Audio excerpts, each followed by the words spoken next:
Advisory Board meeting for January 19th, 2023. Christina, can you please call the roll? Michael Talcott. Here. David McDowell. Here. Sherry Tyndall. Here. Anthony Jeremita. Here. Les Boatwright. Here. Okay, we have some minutes to approve. The minutes for November 17th, 2022. We have a motion to approve those. I'll move we approve those minutes. Okay, we have a motion. Do we have a second? Second. Okay, we have a motion and a second. Any discussion? Hearing none, please call the roll for those. Michael Talcott. Yes. David McDowell. Yes. Sherry Tyndall. Yes. Anthony Jeremita. Yes. Les Boatwright. Yes. All right, that has passed. We have the minutes for December 15th, and there was one change that needed to be made on that. There was, let me see, which page is that on? 1, 2, 3, 4. It looks like the 6th page, right above where the reports is. It reads that the vote was unanimous. It was a 4-1 vote. Motion passed. That vote was that the vote was unanimous needs to be removed. So, do we need a motion to make the change and then a motion to approve the amended? Does anyone have any other changes for? Does Then a anybody motion. else have any changes? Just a motion for the amended. Amended minutes. All right. Anybody else have anything? All right. I would entertain a motion for the amended minutes. I'll make a motion. We approve the amended minutes for 12/15/22. Okay. Is there a second? I'll second that. We have motion and a second. Any discussion? Hearing none, please call the roll. Michael Talcott. Yes. David McDowell. Yes. Sherry Tyndall. Yes. Anthony Jeremita. Yes. Les Boatwright. Yes. Okay. We have a presentation for new generation proposal. Mr. Nail.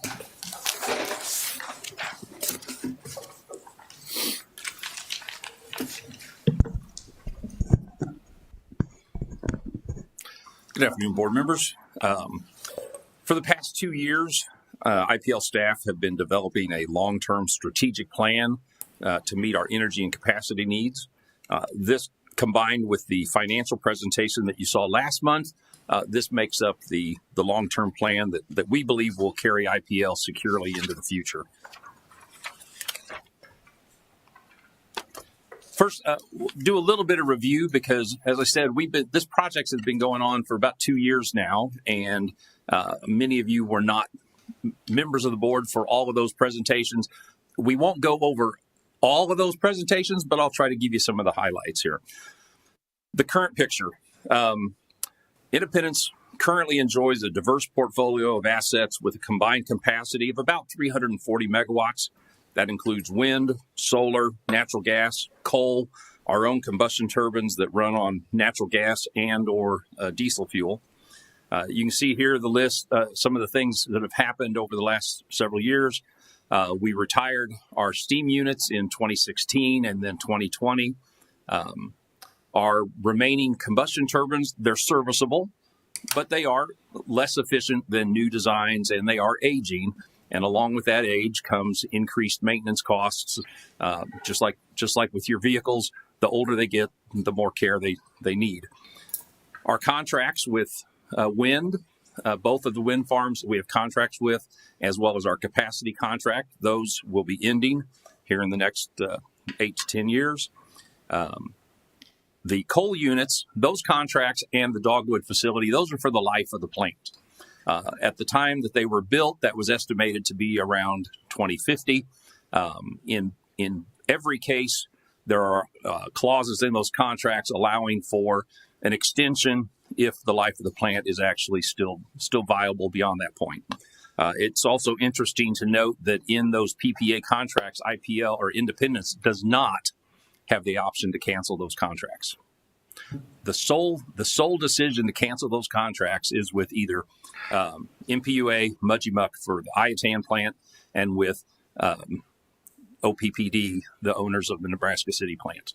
We have an unconditional obligation to pay. In fact, if Nebraska City were to go into default, the contract specifically says we have every legal remedy with the exclusion of canceling the contract. So we have those PPAs. We're with those for 2050 and beyond. Our ownership stake in the Dogwood plant, the same kind of. We are owners for the life of that plant, unless we were to decide to sell that to another party. Our capacity obligation with Southwest Power Pool is set to increase as a result of the studies coming out of Winter Storm Uri, and then some of the other events, hurricanes and such that have happened since then. Southwest Power Pool has voted to increase the obligation from 112% to 115%. Another step they took was to a proposal to start applying deductions based on performance. So if you have a unit that's repeatedly down, there's going to be a deduction on how much capacity they will give you credit for that resource.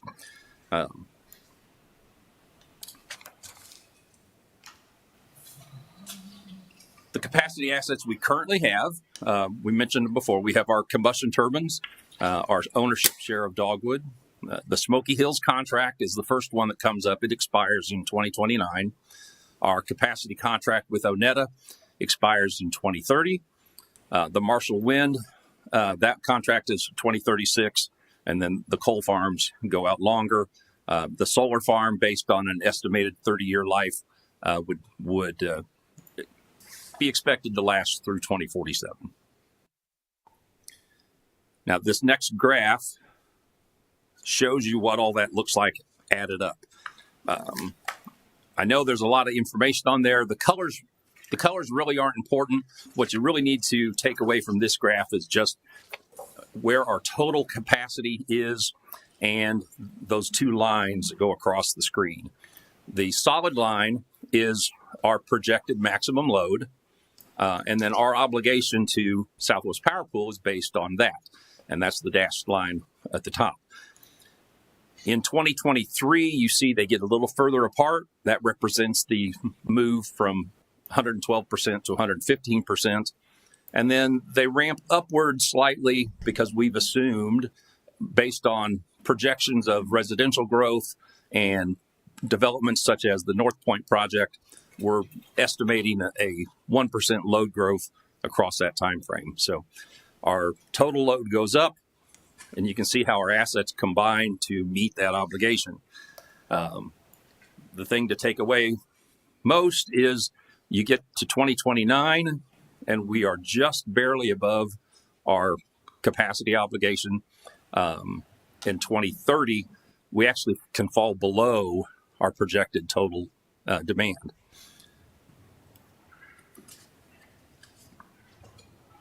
Some other things that should be noted here. The only things that drop out in the window that you see here are just the Smoky Hills Wind Farm and the Onetta contract. We have not assumed that we've retired any of our combustion turbines. So they're included. So the capacity represented by our internal assets are necessary to stay up with our capacity obligation. So going ahead to the future, one of the things we have to plan for, not only for the retirement, or not only for the expiration of some of these contracts, but what are we going to do with our combustion turbines? In 2019, the council directed IPL staff to look for ways to retire those units, recognizing that they are older, they're inefficient, less environmentally friendly. What can we do to move ahead? So somewhere in that planning process, we have to account for those megawatts of capacity before we can retire them.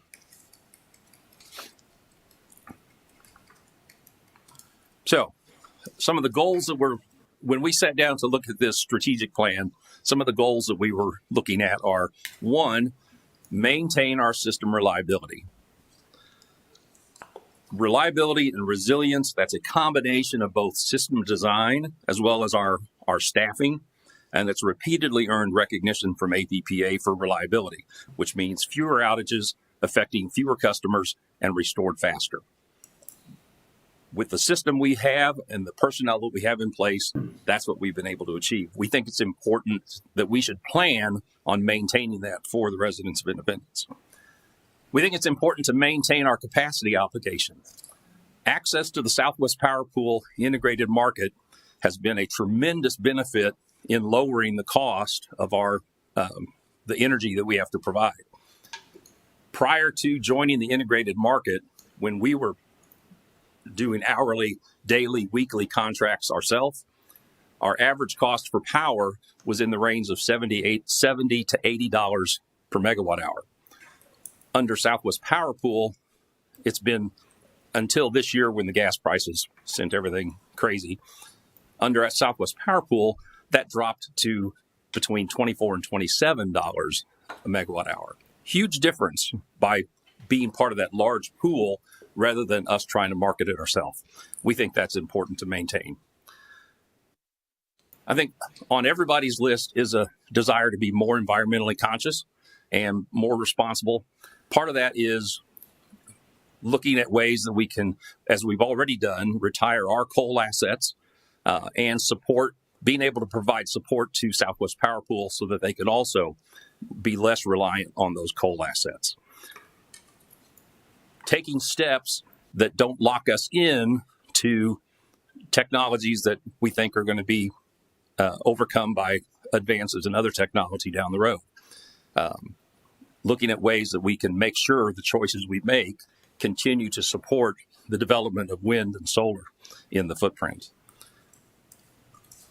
Since 2019, one of the goals has been eventually to retire those combustion turbines and to move to something that's more efficient, more environmentally friendly. We need to support growth of our load. I mean, we hope that Independence continues to progress and to develop, and we need to make sure that we've built a electric system that's going to support that. A diverse portfolio. Some of the results coming out of the Winter Storm Uri debates and the lessons learned is that having a diverse portfolio is the best protection you can have against other disasters taking you out of service down the road. That's a diversity in both the technology and the type of fuel, as well as the location. You don't want to have all your eggs in one basket, so to speak. So if you can spread that risk out over multiple types of technology, multiple types of fuel, diverse locations, that provides you the best insurance that one disaster is not going to take you completely out of business. And finally, one of our goals is by having step-by-step strategic moves, we stay in control instead of being put into a position where we have to react. If one of the combustion turbines were to fail to such an extent that we made the choice we could not continue with it, we'd be in a position where we have to replace that capacity. We want to stay ahead of that curve so that we've got options.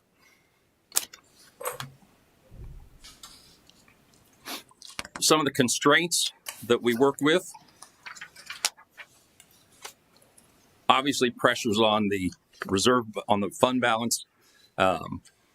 We all know that over the last several years, IPL has finished in the red. We have pared operating expenses very low. In fact, last year, we've gone from a high of 136 million in operating expenses down to 116. Last year, we came in at 112 million. So we have continually pared resources back as much as we can. We have delayed capital projects. None of those things are sustainable long term.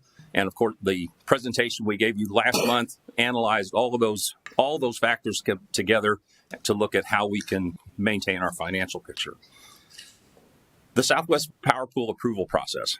Any connection to the grid takes Southwest Power Pool review and approval. that can be a very tedious, long-term process. Right now, due to the sheer number of projects that have been proposed, that approval process takes 4 to 5 years. SPP recognizes that that's not a good situation. FERC has told them your system is broke, fix it. So they're trying to clear out that backlog. And right now it looks like it may be down to possibly 2 to 3 years. But it's still a multi-year process to get those approvals through the SPP process. Once you have that approval or in parallel, the design, procure, and construct timeline, obviously that's going to depend on the nature of whatever it is you build and the size, the scope, but those also run into the multi-year range, trying to get all of those things done and be in generation. Future technology improvements. These things, that happens rapidly. Batteries, battery control technology, whether batteries are there just as a backup or whether you can actually use them as a generation resource, wind turbines, solar farms, all of those technologies are continually evolving. So we want to make sure in our planning process we include what's projected on the horizon as part of our planning. And then potential environmental impacts. We want to make sure that we're making choices that will help improve the environmental picture, not hurt it. In the case of natural gas technology, right now the projection is natural gas is going to be a critical piece of nationwide reliability for at least out through 2050. So that gives us a window that we can help plan for. The process that we've gone through in this development, there was a energy master plan in 2019, which looked at a broad scope of options and technologies. In 2021, we commissioned the siting study to narrow in the focus on Independence itself and see what's possible here in Independence. Based on the results of the siting study, we put out a request for proposals in 2021, again, looking at generation resources that would fit within our footprint here in Independence. Multiple presentations were made to PUAB and council along the way to try to keep everyone informed as best we could along each step, to educate and inform you so that you can make well-informed decisions and recommendations. We even did a public presentation, a Q&A session with the public, supported by several industry experts to answer any questions that the public might have. The result of that, all of that work together, we did look at all options. We considered wind, solar, battery installations, contracts like our coal contracts, dogwood, capacity contracts. And then we looked at generation that would fit here within Independence. The biggest problem with wind and solar is we're not actually looking for generation. We're looking for capacity. We have to make sure we can provide a certain amount of capacity at Southwest Power Pool. We buy all of our energy from Southwest Power Pool. So we don't have to procure energy. We do have to provide capacity. For wind and solar, and we did this based on that bar graph I showed you earlier, we have a need for 90 megawatts if we want to replace our combustion turbines. So we looked at all of these options on that same 90 megawatt basis, just so it'd be an even comparison. The problem with wind and solar is you only get a fraction of their design capacity as committed approved capacity. So in the case, as the option that's described on here, in order to get 90 megawatts of credited capacity, we would have to buy or build 300 megawatts of wind, which is far more than we need, but to get the capacity, that's where you have to go. Solar, to get 90 megawatts of capacity from solar, we'd have to get 620 megawatts of actual facility on the ground. That obviously makes it a more expensive option when you have to deal in sizes like that and the sheer acreage that would be demanded to house that kind of a system. Batteries. The problem with batteries right now, most of your battery installations that you're seeing are in the 2 to 4 hour range is all that they can contribute. Just to give you an example, I went to a battery seminar put on by NextEra Energy, and they're doing some of these battery installations combined with like solar farms, wind farms. A 40-foot storage container, shipping container, right now can hold about 2 megawatt hours of energy. That's 1 megawatt dispersed over 2 hour period. So to get 90 megawatts of capacity, you'd have to have 90 of those 40-foot storage containers with all the air conditioning and environmental controls and everything else that they would use. So again, right now, battery technology is something that's still evolving, but certainly something that we want to keep in mind down the road. The advantage of generation is that whatever we do produce, we get credit for from Southwest Power Pool, so it reduces the impact of the energy that we have to purchase. We've included on this slide some estimates there. The Pro Energy bid, when we evaluated it, as well as the other three there at the bottom, what we were looking at was using their mechanical characteristics and actual Southwest Power Pool market data from the last 3 years. How often would they be called on to fill the need at Southwest Power Pool? Right now, the estimate there was, on that bottom line there, was $2.5 million. That's a conservative estimate. We did not include extreme events like Winter Storm Uri, because you don't know that those are going to happen every year. We did not include other services or other reasons why Southwest Power Pool calls on our units. Sometimes there's congestion in Kansas City and they need something on the east side. The price wouldn't be what would drive it, but they need something to relieve the congestion. They would call on us to run. Sometimes they need support for the voltage and frequency on the system, and they might call on us to run in that case. We did not include any of that in this analysis. So the 2.5 million is a fairly conservative number. It should also be noted that blue line in the middle, if we retire our combustion turbines and don't replace them inside our system, we are right now, when the study was initially done, it was 36 million. Last year we had that reviewed, and just due to inflation, it was estimated to be about 47 to 48 million in upgrades and reroutes of our system to achieve the same level of reliability that we currently have with the combustion turbines in the system.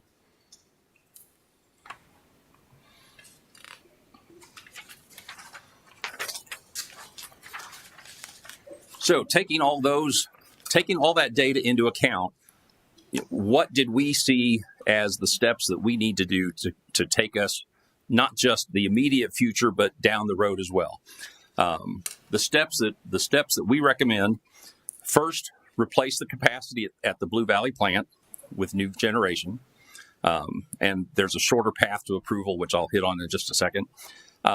Pursue new opportunities for wind and solar as those contracts expire. I think it's important that we continue to support the wind and solar industries, and that as a long-term replacement to get away from coal power. Battery storage at Sub J. One of the things we determined is we cannot get the volume of natural gas at Substation J that we would need to support modern combustion turbines. Right now they run on diesel fuel. That's the only option. We cannot get, Spire has done the analysis, we can't get the gas we need at J. So if we're going to retire those units, that might be a location that we could put some storage containers with battery storage. NextEra does have a program. It won't work within Southwest Power Pool yet. They're working on it. But they're working on a program that would actually allow you to inject power, not just for the long 2 to 4 hour dip that wind goes, but the 5 and 10 minute dips. If you zoom in close on a graph of power output, from the 30,000 foot level, you see this dies off in the afternoon, comes back up in the evening, and happens on a pretty regular basis. If you zoom in close to that, that's not a smooth output of power. A bank of clouds goes across the solar farm. The wind dies momentarily. That power is doing this. And they're working on ways that they can actually dispatch that battery energy to fill in those little gaps. That also happens to be when prices are spiking because of the instability. So a potential there for some attractive revenues. That's something we could look at for the sub J location. If we build capacity and don't retire the CTs immediately, as long as they're viable, we would have the opportunity to market that excess capacity to generate additional funds to help support the ongoing projects. And of course, we would continue to evaluate developing technologies to see what makes sense 3, 5, 10 years down the road. The result of doing that changes that bar graph to what you see here. New generation would give us that boost, put us well above the line, gives us another 5 years that we can plan the next step. Gives us 5 years of excess capacity that we could potentially market. Puts us in the driver's seat to make more choices down the road, to be able to look at the development of battery technology and the dispatchability of it, to look at what would make sense going in place of maybe our turbines at substation I, which are also diesel burners. One of the reasons why we looked at specifically at substation A, I said that the Southwest Power Pool approval process is 4 to 5 years, maybe get down to 2 to 3. Southwest Power Pool introduced an option where if you replace generation at the same location up to the same amount, you could do less, but up to the same amount, they have a shorter pipeline that you could fit into, which was estimated at a year and a half approval process. So a lot quicker. The problem is once you retire that asset, you have about a year window that you can work with to be able to submit a proposal.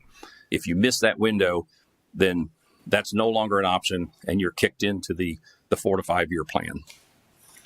So taking advantage of the capacity that we had at the Blue Valley location, and FERC did grant us a limited waiver to look into that option. That would enable us to get the extra 90 megawatts of generation capacity, market it, get a return back from SPP on whenever they call it into use, and again, give us that 5 more years that we can continue planning what the next step is.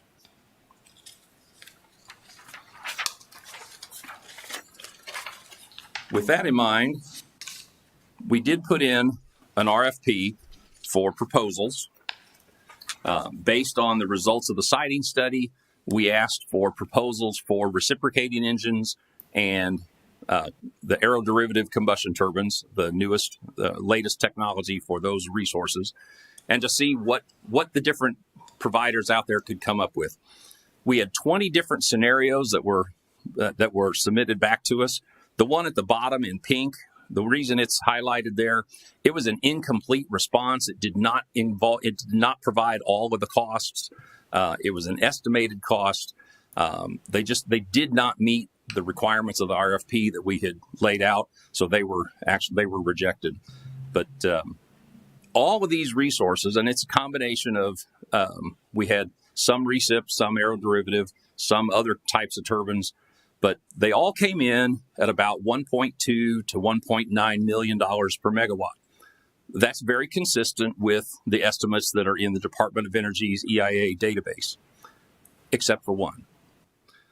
Pro Energy Services out of Sedalia proposed two remanufactured aeroderivative turbines.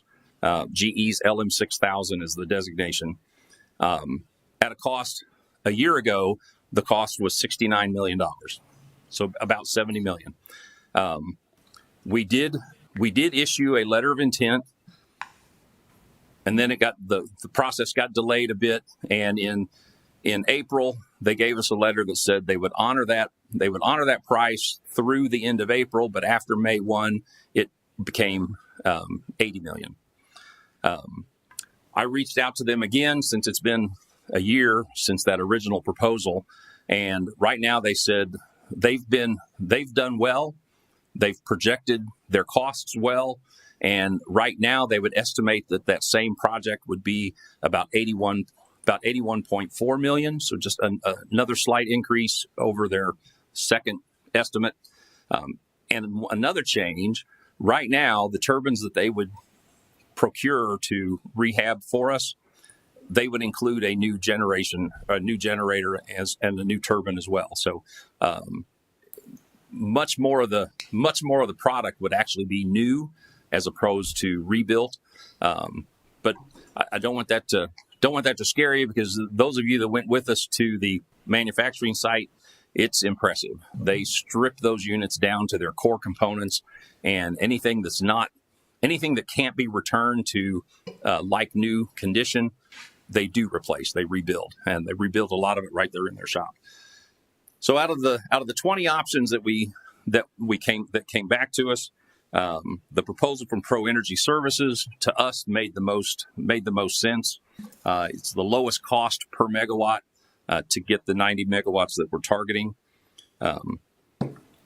Now, since we have delayed this over a year from the original submission, we actually got these proposals in December of 21. Right now, all we have is just a budgetary estimate, the 81.4 million. When we decide that is what we want to move forward with, Pro Energy will sit down with us, and just like we did a year ago, we could issue a letter of intent, and then they could sit down with us and actually come to a formal fixed price for the project.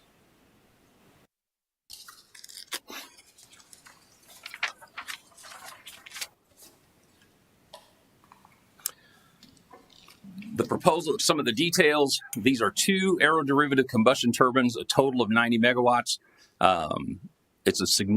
They would represent a significant increase in utilization compared to our current units. Our current units are called on approximately 4 to 5% of their capacity.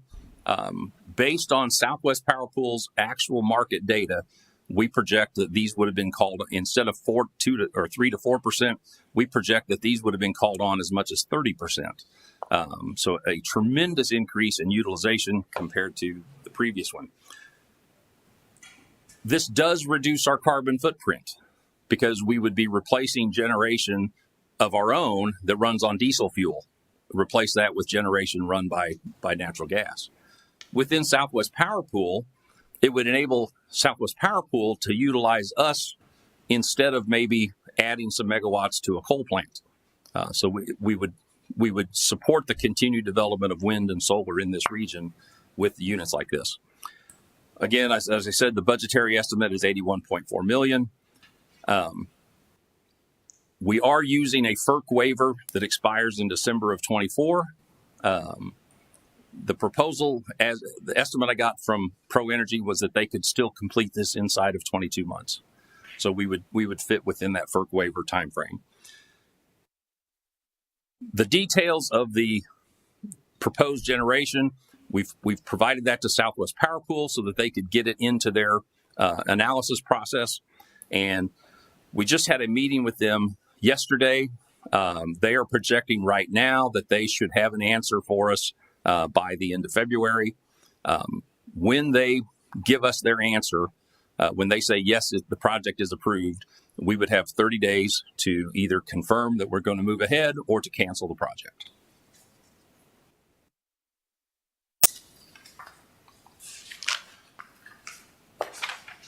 Last month, in the part of the financial presentation, we showed you this graph. the the line to the left is where we currently are with our current revenue. Then the lines that progress to the right show what incremental changes in our fees and rates would do to support the finances of IPL. And stretching out over a period between now and 2030, we can stabilize IPL finances. We can make it stay between the minimum $25 million threshold and the target reserve level. Obviously, we'd like to be above the target reserve level, but we can at least stay in that zone with some incremental changes that we would do over the course of a 10-year period. Question then would be, well, how does this project impact that? Because obviously, this is going to have some funding up front in the tune of $81 million. How is that going to impact? How's that going to fit into this picture? Well, you'll be happy to know that when you include not only the debt service, but you include the potential marketing opportunities for the power we would generate, as well as the excess capacity that we would have a 5-year window that we could sell that capacity on the market, it still stays above the minimum threshold. Now, again, these are some estimates that we've used our financial model to project. We do include the 1% load growth across our footprint. We do include an estimated $4.9 million in debt service. We project the conservative estimate of $2.5 million of additional revenue from the generation, and as well as potential for the sales of the excess capacity. All of those taken into account, this is how that graph changes. Now, we wouldn't make a decision now and then wait till 2032 to make the next change. We would monitor this along the way every year, take a look and see how our projections are matching up with actual results, and we would be making additional recommendations to the PUAB as we go. If the units produce or perform even better than expected, it may be that some of these other changes would be pushed out further before we would have to do those. But that is something that we would monitor on a regular basis and report back to you.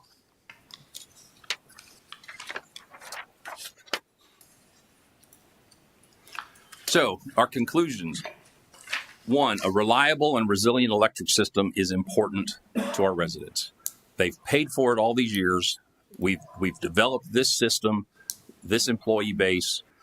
We've given them a product that delivers their power on a national level, top 1% for reliability. Our resilience in NERC's standards of performance, they require you to do a contingency analysis every year. You look at how your load projects against your capacity. You look at your system, what type of outages you're expecting to have, and then you have to look at, well, if we lose our connection to Evergy's Hawthorne plant, what happens?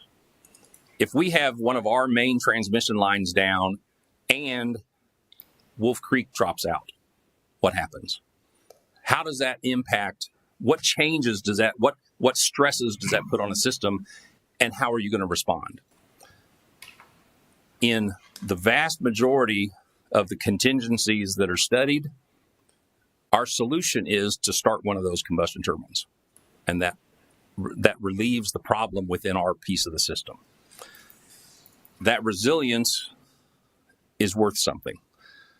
We think it's worth keeping, and so replacing that generation with some kind of generation asset here within the city limits of Independence helps our residents to gives them greater assurance that power is going to stay on when Grandview is out, or Liberty is out, or Blue Springs is out, and Independence is still on. Maintaining that generation inside us, it not only does it enhance our reliability, it's a hedge against outside events.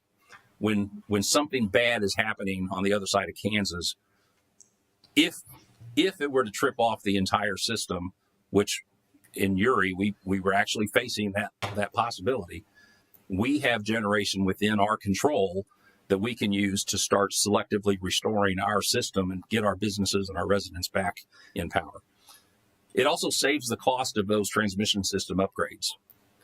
We can build additional substations, additional transmission lines, more connections to Evergy that will help us move power around in the same efficiency, but that comes at a cost. And right now that's estimated to be about $47 million.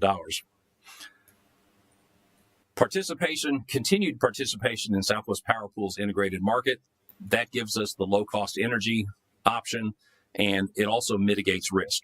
Instead of us trying to manage that all by ourselves, Southwest Power Pool is managing it over a 14-state region and combining all those assets together to reduce that risk of a single event taking out the whole system. And adding generation capacity to maintain that obligation and facilitate future strategic moves helps us to stay in the driver's seat when it comes to planning that future 10, 15 years down the road. Staff's recommendation is to approve the Pro Energy proposal for 90 megawatts of generation. We will have to work with the finance department and our utility financial advisor to develop and implement a funding plan. One of the recommendations that was made last year was that we look at a construction loan and pay as much as we can as we go. And then before the project is completed, finalize that with a bonding issue for the long-term debt. Again, we'll have to work out the actual terms with Pro Energy or whatever vendor we end up eventually going with, if this is the direction we take. And then we would work with our financial advisor and the finance department to work out those details.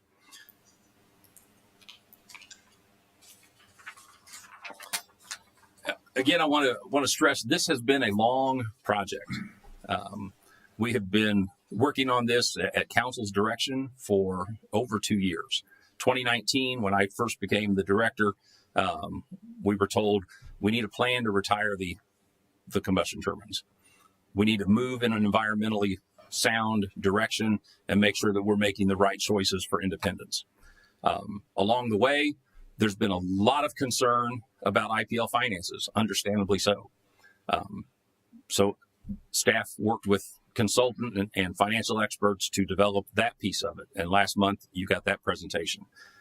It is possible to have a stable financial reserve for IPL. There are some changes that would have to be made to make that possible, but it is possible.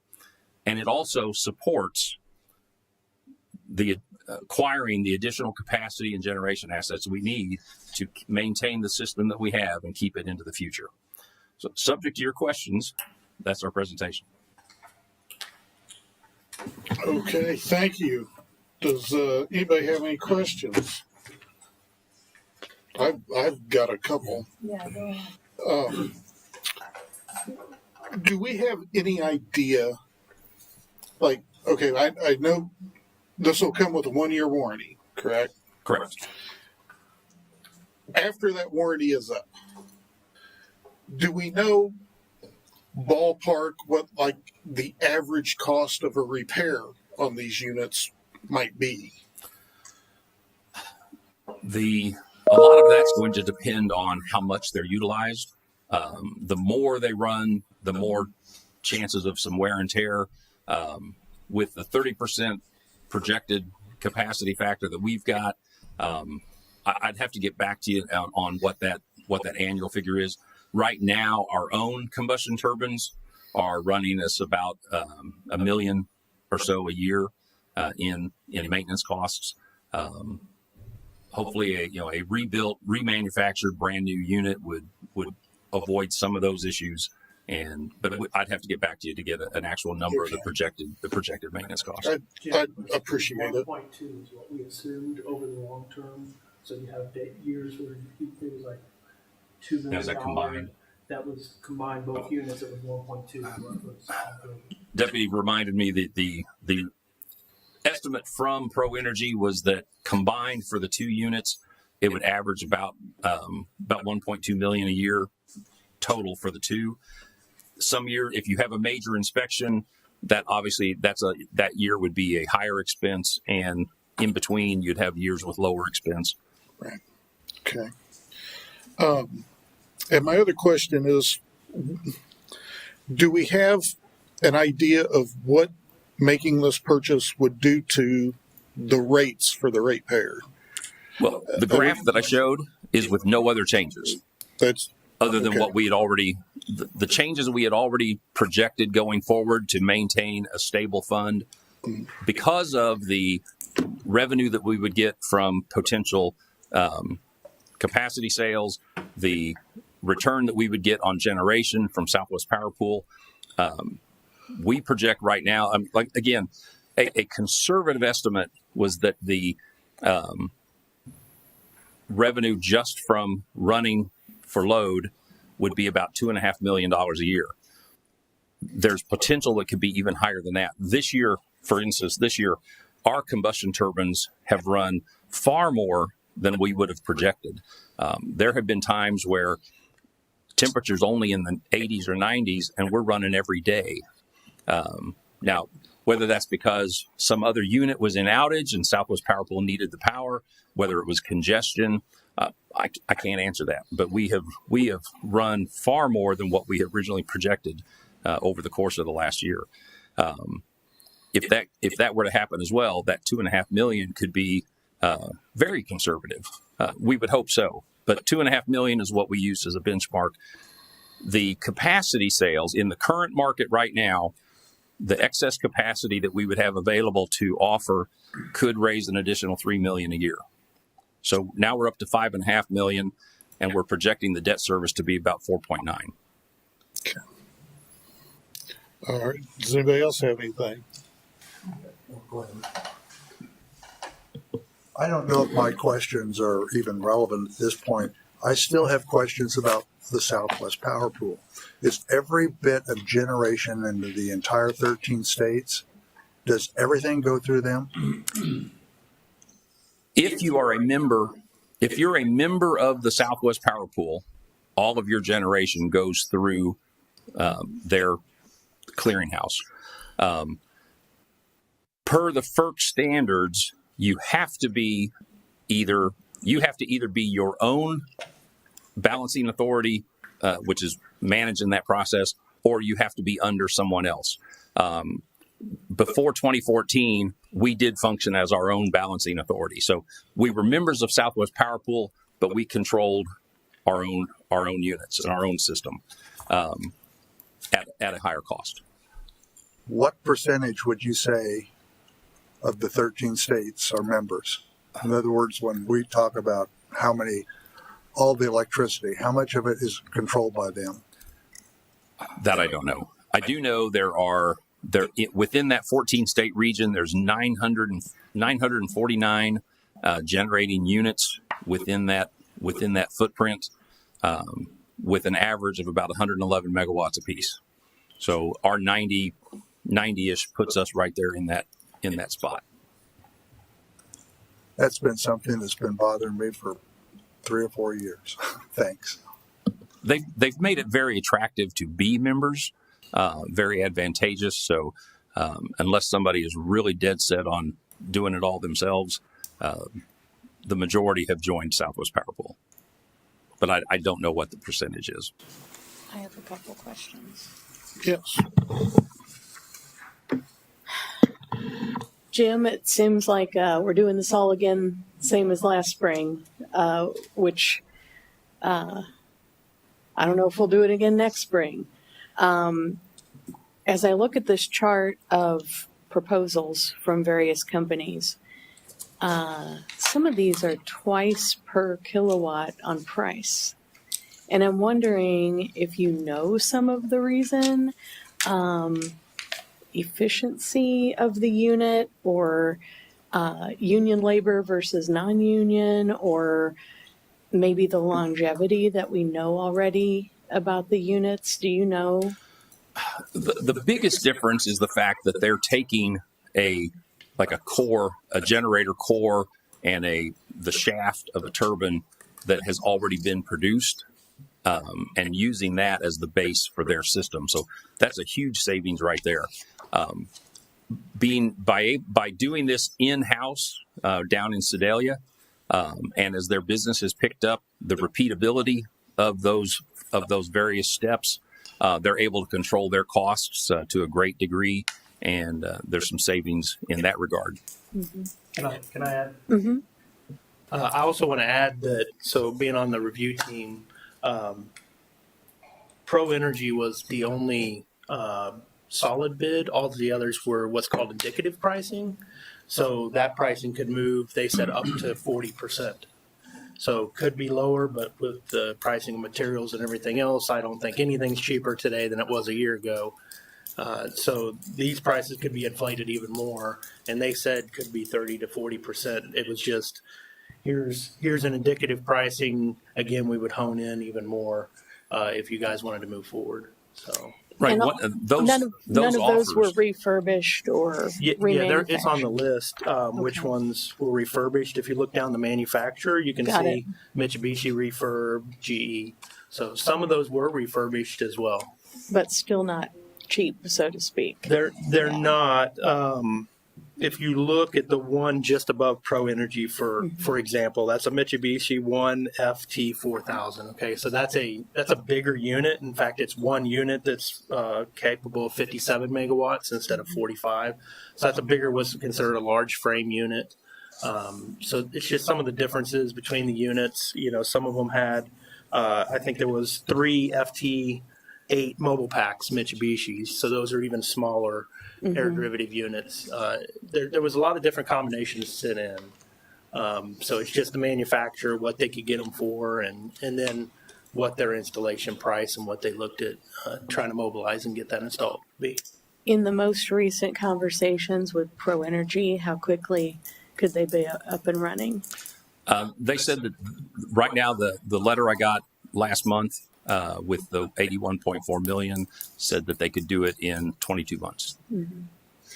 And just because it's in this series of pages, did our discussion and recommendation about the rate change / possible future customer charges, did that go to council? I'm sorry, I haven't watched the meetings. Unfortunately, it has not yet. We were on the agenda for the study session last week, but with the deadline to get on the ballot, council had to get the marijuana tax proposal. They had to get out in front of that and have that decided so that they could get the ballot. The ballot language is due by January 24th, so they couldn't wait till next month to have that discussion. So we got preempted. Well, could we tie this to the marijuana tax too? I know. I mean, it's an idea. Mr. Chair, Yes, sir. I'm ready to make a motion on their proposal, their staff recommendation. And I'd like to. Before, we have some more questions, I think. Yeah. Let me come back. I'll try and make this quick. I'm going to piggyback on what Anthony asked about repair, and I understand the maintenance, per year. I think my kind of question was, and this is like an impossible question, so I understand that. But again, ballpark, say we have something big go wrong with them on top of your maintenance, like, your car breaks and you're out of warranty, and all of a sudden you have to pay $2,000 for a computer chip for the inside. So are we talking like major kind of dollars if something, and I know, again, I know it's an unfair question because there's a myriad of things that can happen. But in your experience, I can just compare it to our current units that are under repair. When the generator failed on our H5 unit, that came in at that repair, and they did a complete rewind. They had to source all new copper they had to resurface the end rings that hold it all together. That and the transportation to and from their shop, that came in at 1.3 million. Okay. Right now, there's a vibration issue on the opposite end of that unit, which we could not locate here. So that is in the shop. That's estimated right now at 1.8 million. What the final bill is going to be, it'll depend Right. on what they find. Yeah. Okay. And then now, if we retire the CTs like you're talking about, and we add the new generation, does that still put us ahead of the game, or does it kind of put us kind of at square one? If we were to do those at the same time, it would be pretty much a net zero change. The 6 combustion turbines combined are about 93, 94 megawatts. If we were to retire all of that capacity at once and add 90, we're about where the one difference would be Southwest Power Pool is working on right now the penalty, the performance penalty, and how that's going to work. We think it could be like best 2 years out of 3 performance numbers. We could, depending on how they follow, they come through with that proposal, we could suffer as much as 30% reduction in the credited capacity for these old units. It would be expected that the new units would not have that same level of performance issue and would have closer to their full, if not their full capability. Okay.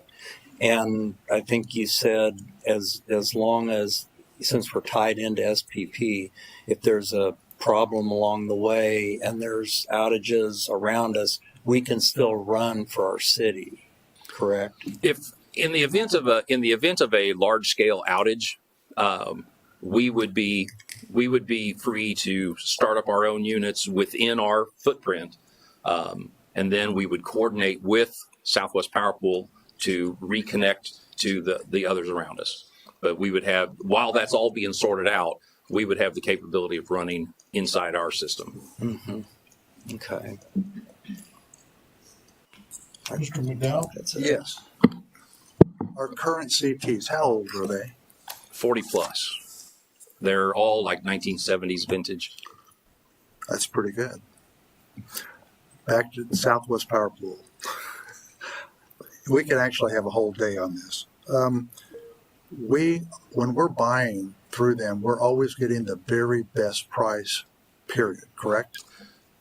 Hour to hour, what Southwest Power Pool does is they forecast ahead what they're going to need, and then they schedule the most advantageous units to accomplish both price and congestion and stability of the system.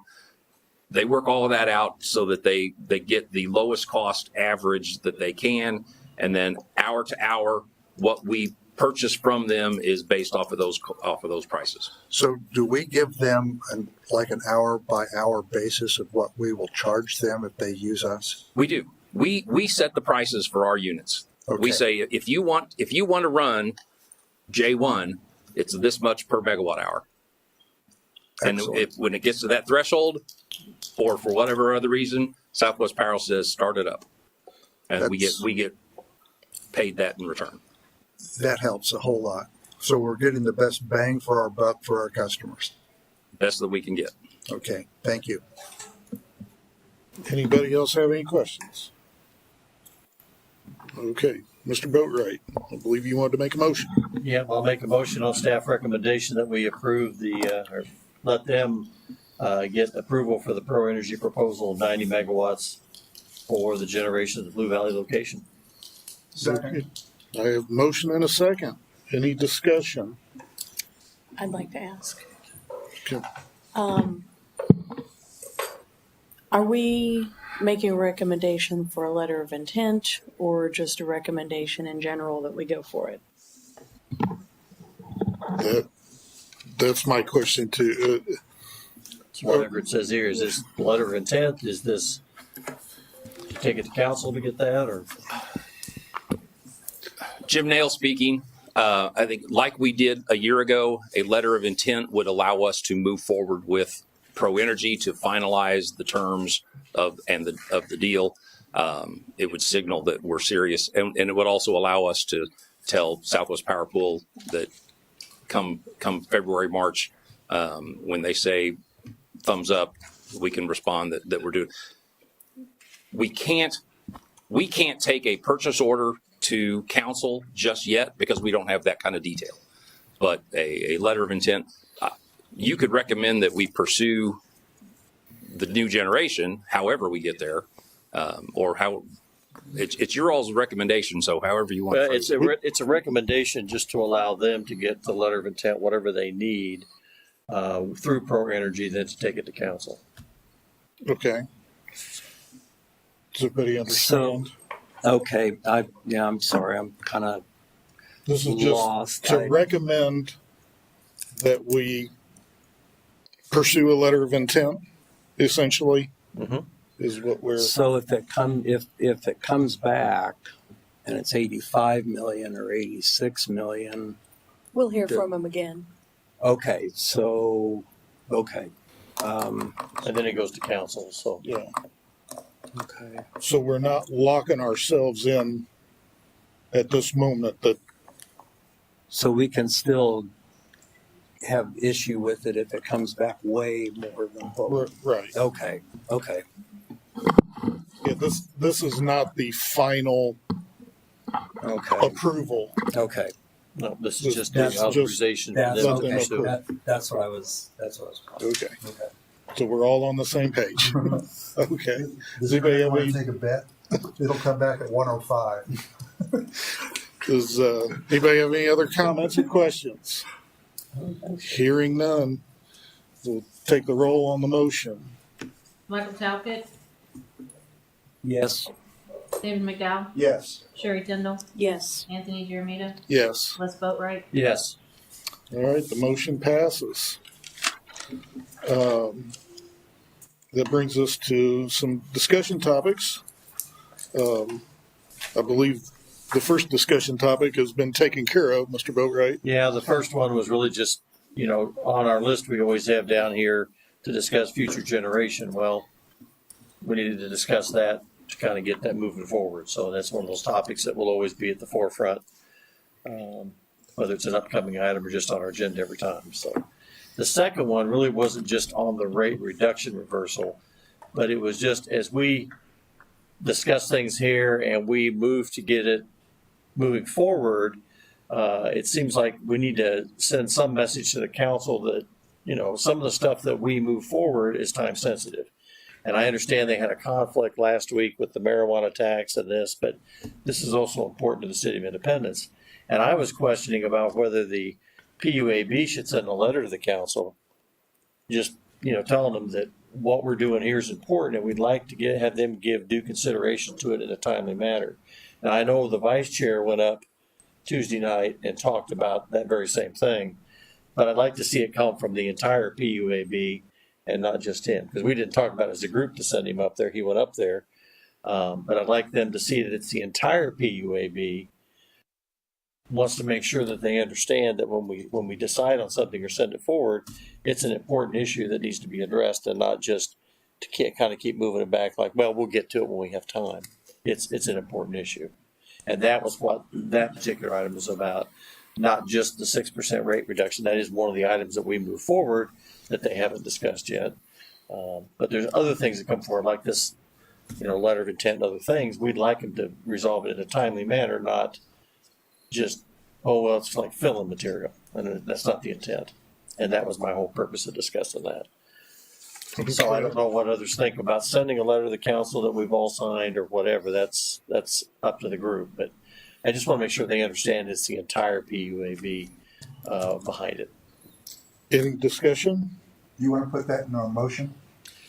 Okay, I'd like to make a motion that we draft a letter from the PUAB to the council members about our seriousness on these issues that we discuss, that we'd like to have them resolved in a timely manner, something to that effect. Second. All right, we have a motion and a second. Any discussion?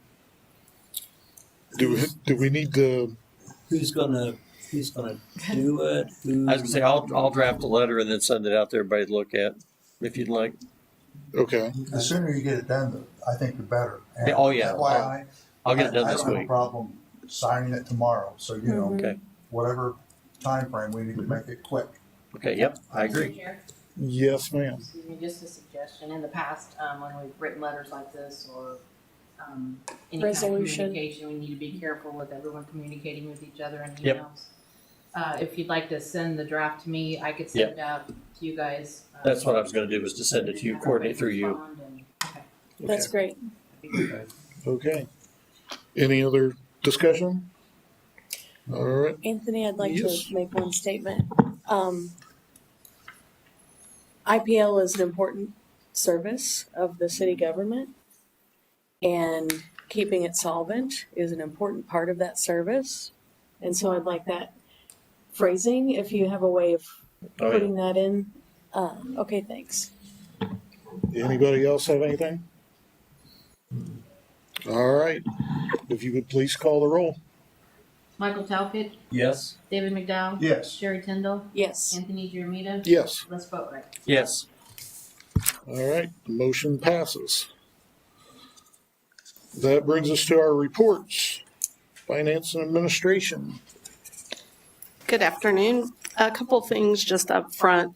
I'm shadowing utility billing, so I will probably leave immediately after I give my report. But as always, if you have any questions, anytime, call me or email me. That's the first. The second is I will not be at next month's PUAB meeting. Natalia will be here on my behalf, or on finance's behalf. So financials, we'll start with IPL, Power and Light. One of the many names, it seems, of any department.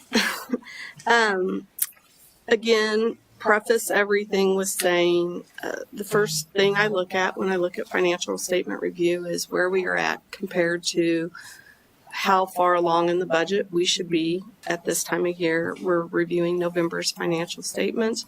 So fifth month out of our fiscal year, approximately 41.67% of our budget should be about where we're at.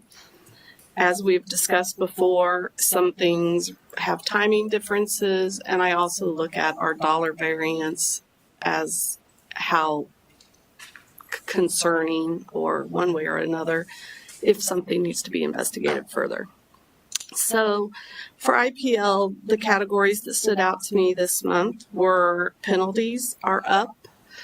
That is consistent amongst all three utilities, so I'll just say that as a group, penalties right now, revenue is trending higher than it has been budgeted for. So something we'll just continue to look at.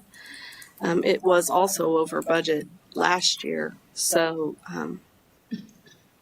COVID, who knows, whatever reasons, inflation, people aren't paying and therefore having to pay penalties.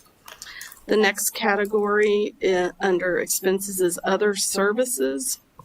That's running a little bit higher than where we are as percentage of budget. The main reason seems to be purchased power right now is running a little bit over. Again, could be timing, winter, etc. So we'll see, just something to watch. It's not, astronomically over, just a little high.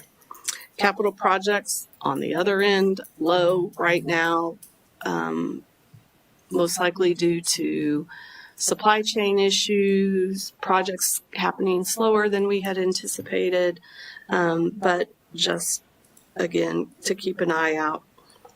The last area is miscellaneous revenue is much higher than we had budgeted, and that's related to the hurricane reimbursement income that we received that we, don't budget for emergencies or natural disasters. So that looks a little bit off kilter. Net gain for the year so far, of 1.7 million. So that's helping our reserve status at this point. Next is water. Again, penalties are running over. The next project is supplies, the next line item is supplies, is currently higher based on our budgeted year-to-date percentage. And there's a lot of purchase orders that are still, they've already been entered as expenses, but we haven't actually, so encumbrances all happen at one time and get recorded as an expense, even if you haven't pulled on them yet. So that's primarily what's going on there. The other one that really stood out was debt service, which is a payment we make once every year. And so it just looks off kilter, but it's not really. We will make that debt service payment and all will be fine. Next category is, am I right? I'm gonna go, flipping my pages crazy. Okay, next category is sewer. And honestly, nothing really stood out to me in the sewer. And so I don't have anything in particular. Miscellaneous revenue is a little bit different than budgeted, but it's not a high dollar amount, $32,000. So it's primarily sale of capital assets and some damage claims. Again, net income. So that's for year to date. So that looks positive. And that's all that really stood out to me. I don't know if you guys reviewed it, have any questions. I'll try to answer them. Does anybody have any questions? Mr. Talcott? No problem. Okay, on the transfers out on IPL, Yep. 13 million, is that like an annual figure, or is that, how does that figure in original and amended?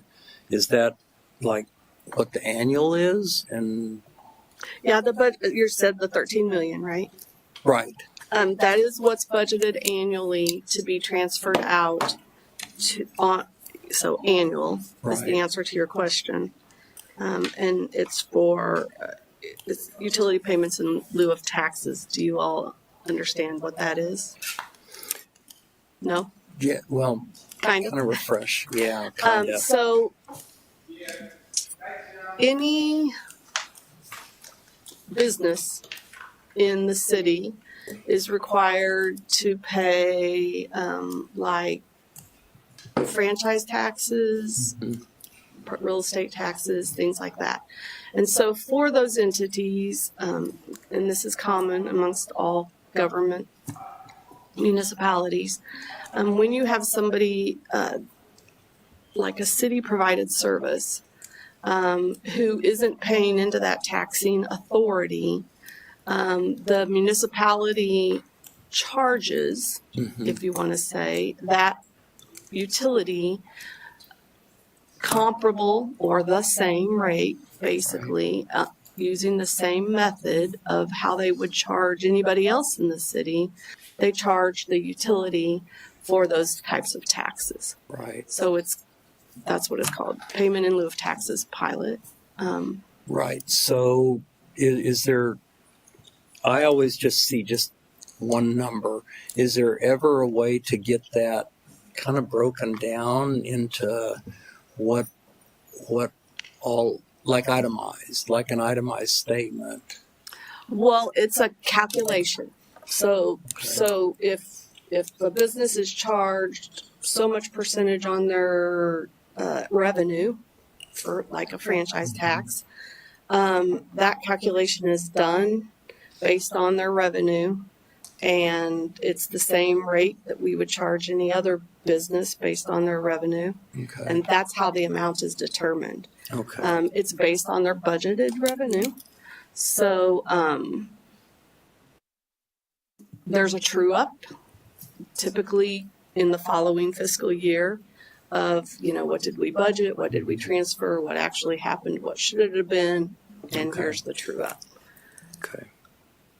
Does Thank that make you. sense? Thank you. Okay. Anybody else have any questions? Hearing none. Thank You're you. welcome. And if you need to go, Yep. have a nice day. Thank you, guys. All right, municipal services. No formal reports, but happy to let you know that for probably the first time ever, there have been no delays on the biosolids, and we're still tracking for an end of month or very first, like literally first day of February startup of the actual system. Awesome. So at long last, it's coming to a close, and the RFP for disposal of the solids that come out of that process is getting ready to go out the door as well. Okay. All righty. Anybody have any questions for Lisa? No questions? Okay, thank you. Water department. Just a couple things, let you know we're in the process of painting our, I'm sorry. Thank you. We're in the process of painting our largest reservoir, 39th Street Reservoir. It's a 5 million gallon ground storage reservoir. Crews have been on site for a while. We've got the majority of the exterior sandblasted and primed, if you will. They're working on the interior. Just to let you know, we did run across some more extensive corrosion than we expected. It's hard to tell when it's 50 feet in the air. It's roof members is what we're seeing. Once we get those members sandblasted and cleaned up, we can really tell what kind of damage it is. So we probably will see some additional costs that we didn't anticipate from initial, but we're working on those and getting them. Right now, talking with the contractor, we're hoping to get it back in service by the end of April, ready for the summer. Then the only other thing I was just going to let you guys know that we'll be sending off our entry for the Berkeley Springs International Water Tasting Contest before the next meeting. It'll go probably second or third week of February. I think the judging starts February 24th. I don't know if it'll impact us or not, but they're changing their scoring system. I guess it's going to be more aligned more with like a typical wine tasting contest. So we'll see how we fare. I don't know. That's it. Okay, well, good luck. Yeah. Anybody have any questions for water? I do. That water tank. Yes. That's got an inner tank, correct? It's got an outer skin that we look at, but there's an inner tank. No, that's actually it. It's just a like quarter inch plate steel, and that's on the other side of that wall is the water. Okay. Is it empty right now? Yes, it is. There's actually a hole cut in the side of it. They've got their equipment inside. They've got lifts and everything else that they're working on. But yes. Yeah, I took the pictures for Yeah, I saw that square and I thought, We'll look at that. so is there an inner tank? Nope. I kept thinking, if that thing springs a leak, I'm going to get very wet. Yeah. That's what we're doing. It was last painted in 2000, so that's about the extent of the life of a painting project on it. So We were there when that got painted the Yeah. last time, so. Yeah. Thank you. Anybody else? Okay, thank you. IPL. Just a couple of things for you. One, we are still continuing to work through supply chain issues. Right now, we do not have any of the dual read meters that we would use for a rooftop solar project. So we've sent letters to those and had communication directly with those homeowners that we're going to make sure they have, instead of a digital meter, we'll put one of the old analog meters because it will actually roll backwards and forwards. And so they'll still get, if they produce more than they use, it'll reduce the reading instead of just being no reading at all. And we are advising anyone who has a new project, we're advising them up front that we currently don't have a meter to connect their rooftop system with. We are, my warehouse superintendent has been working miracles, but there's only so much he can do. But he is working to get, I don't think this is on now. Oh.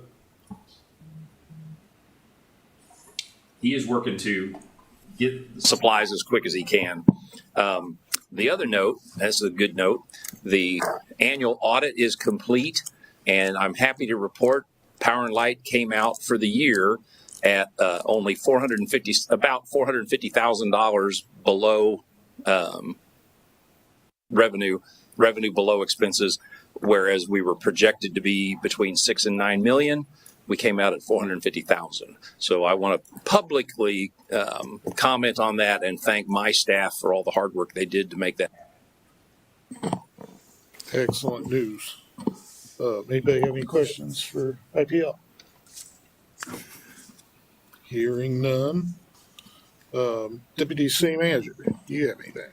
No report today. Thank you. Okay. Upcoming items. I have a question for Mr. Norris. We were talking earlier about the money in lieu of taxes because those were our utility companies. Do we collect taxes from, who is the gas service company, Spire? Do we also collect money from AT&T, Verizon, T-Mobile, Comcast? I mean, they all operate in our city and they all generate millions of dollars. And is it a level playing field? In other words, are we taxing ourselves too much, or are we collecting enough from them to be fair? Yeah, if you look at your bill for any one of those service providers, you'll see a franchise tax on those. Do we get all that money though? Yeah, the city gets a portion of that. I don't know if some goes to the state too, but yeah, we absolutely get our fair share of that. Some of those resources are dwindling right now. Cable franchise fees obviously are going down. Telephone franchise fees are going down because of just changes in technology. The reason I bring that up, I buy gasoline at this Sam's Club occasionally, and it doesn't show Independence. It shows Kansas City. And you think, okay, are we getting all of our money that we're supposed to be getting? Because it says Sam's Club, Kansas City, Missouri. It doesn't say Sam's Club, Independence. Yeah, we're getting our sales tax from those warehouse clubs. Don't worry. Okay. Anybody else have any questions for Mr. Norris? All right. Upcoming items, IPL, Development of Future Generations, and Finance and Administration. That brings us to board member comments. Does anybody have any comments they would like to make? Just want to thank the city staff, especially Mr. Nail and his group, for this presentation. We've been waiting for it. I hope the city council moves quickly on your recommendations. And I'll ditto that. I have one. In ancient times, February 5, 2018, does seem like quite a while ago, but it's just a couple weeks shy of 5 years. The Independent City Council approved a resolution affirming their goal to be the greenest city in America through energy and water conservation, renewable energy development, waste reduction, purchasing electric vehicles when appropriate, and supporting the development of parks and trails to protect the environment and provide a more walkable community. I was not very involved at the time. My kids were really busy and I was focused on them a lot, and so I wasn't attending meetings. And when I heard this resolution come out, I was so very proud of this city. I just could barely believe it. My kids and I were the only non-city employees at the opening of the solar farm a block from our house at the time. And I was just thrilled to death. I thought that was the beginning of something that was going to continue. And It seems like I was the only one, but I wasn't the one who came up with this, so I know these people are still around, and that's where I want the city to go. Thank you. Okay, does anybody else have anything? Hearing none, our next meeting will be February 16th, 2023. And with that, we are adjourned. Thank you, Mr. Chairman.